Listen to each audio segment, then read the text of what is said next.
महाभारत की महान गाथा जिसमें शकुनी और दुर्योधन को खलनायक के रूप में माना जाता है, लेकिन श्री कृष्ण ने अर्जुन को एक ऐसा दृष्टिकोण बताया था जिसके मुताबिक शकुनी और दुर्योधन तो केवल मोहरे थे। असल दोष उन 5 पात्रों का था जो अपने अहंकार, क्रोध और हठ पर अड़े रहे और परिणाम स्वरूप महाभारत का विनाशकारी युद्ध हुआ। चलिए जानते हैं उन 5 पात्रों के बारे में जिन्हें इतिहास ने भले ही खलनायक नहीं माना, लेकिन महाभारत के इस विनाशकारी युद्ध के पीछे सबसे बड़ी भूमिका उन्हीं की थी। नंबर 1, राजा द्रुपद। पंचाल का अभिमानी राजा द्रुपद, जिसकी रगों में प्रतिशोध तथा उसकी सबसे गहरी जलन द्रोणाचार्य से थी। द्रुपद को आवश्यकता थी एक ऐसे पुत्र की जो द्रोणाचार्य का वध कर सके, लेकिन पुत्र न होने के कारण पुत्र प्राप्ति की तीव्र इच्छा में उसने ऋषियों से जबरन यज्ञ करवाया।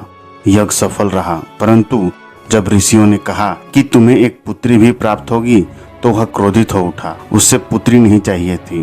क्रोध में आकर उसने अपनी पुत्री यानी द्रौपदी के भाग्य में सुख नहीं, केवल दुख और अत्याचार मांगे। एक ऐसा भाग्य जो द्रौपदी को अपमान, पीड़ा और प्रतिशोध की आग में झोंक दे। और उसी भाग्य ने महाभारत जैसे विनाशकारी युद्ध के बीजारोपण का कार्य किया। 2, भीष्म पितामह।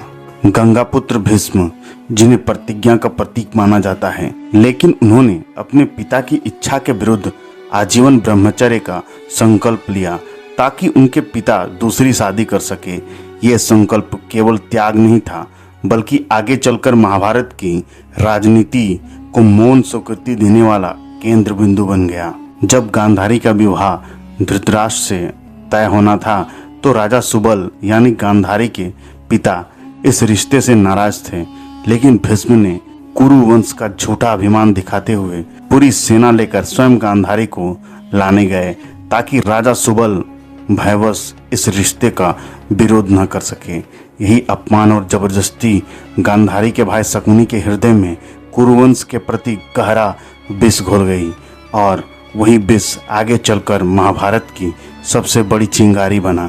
फिर आया वह काला दिन जब सभा में द्रौपदी का चीरहरण हो रहा था और धर्म, मर्यादा, न्याय सब कुछ शर्मसार हो रहा था, लेकिन भीष्म मौन थे। वे सभा में सबसे बड़े, सबसे शक्तिशाली और सबसे वरिष्ठ थे, फिर भी उन्होंने कुछ नहीं कहा। उनका ये मौन युद्ध की घोषणा से कम नहीं था। उनका जीवन प्रतिज्ञाओं से भरा था, लेकिन उन प्रतिज्ञाओं की कीमत थी एक ऐसा युद्ध जिसमें पूरा कुरुवंश विनाश की भेंट चढ़ गया। नंबर 3, युधिष्ठिर। धर्मराज कहे जाने वाले युधिष्ठिर, लेकिन जब बात आई अपने युवराज कहे जाने और जुए की लत की तो वही धर्म कहीं खो गया। हस्तिनापुर की सभा में बैठा युधिष्ठिर जुए की बाजी खेलने लगा और एक एक करके सब कुछ हारता गया।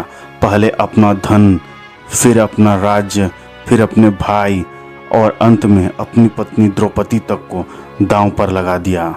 जिसने जीवन भर धर्म की बातें की, उसी ने धर्म की सीमाएं लांघ दी, सिर्फ इसीलिए कि वह स्वयं को धर्म का रक्षक समझने के घमंड में था। द्रौपदी का वस्त्रहरण हुआ, लेकिन युधिष्ठिर मौन रहा, क्योंकि उसके लिए दांव का नियम धर्म से भी बड़ा हो गया था। उसका यही अंधा धर्म, अहंकार महाभारत युद्ध का कारण बना। 4, दानवीर कर्ण। एक महान धनुर्धर, एक दानवीर, लेकिन साथ ही एक ऐसा पात्र जिसने अपने स्वाभिमान को अहंकार में बदल दिया। कर्ण जानता था कि दुर्योधन अधर्म के रास्ते पर है, फिर भी उसने उसका साथ दिया, सिर्फ इसीलिए क्योंकि दुर्योधन ने उसे मित्र मानकर सम्मान दिया था। लेकिन यह मित्रता इतनी अंधी थी कि वह सत्य और न्याय की आवाज को भी दबा बैठी। दुर्योधन को पांडवों से टकराने की हिम्मत कर्ण के सामर्थ्य से ही मिलती थी। कर्ण की युद्ध कला, उसका पराक्रम वही दुर्योधन का सबसे बड़ा हथियार था। लेकिन कर्ण ने न केवल अधर्म का साथ दिया, बल्कि उसे बढ़ावा भी दिया। सभा में जब द्रौपदी को अपमान किया जा रहा था, तब कर्ण ने उसे वेश्या कहकर अपमान की सारी सीमाएं लांघ दी। उसकी जुबान से निकले वही शब्द, वो ताने, वो अपमान द्रौपदी के भीतर प्रतिशोध की आग बनकर धधकने लगे और यही आग महाभारत के युद्ध में बदल गए। नंबर 5, राजा धृतराष्ट्र। एक ऐसा राजा जो केवल आंखों से ही नहीं बल्कि न्याय, धर्म और कर्तव्य से भी अंधा था।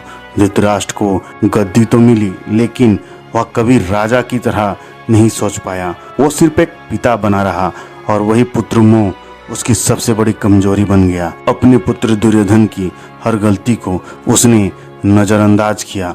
पांडवों के साथ लगातार अन्याय होता रहा, चाहे वह लाक्षागृह में जलाने की साजिश हो या वर्णावत में हत्या का प्रयास या फिर वनवास और अज्ञातवास का निर्णय। धृतराष्ट्र सब कुछ जानता था, फिर भी मौन रहा। यहाँ तक कि सभा में द्रौपदी का चीरहरण हुआ, तब भी वह चुप रहा।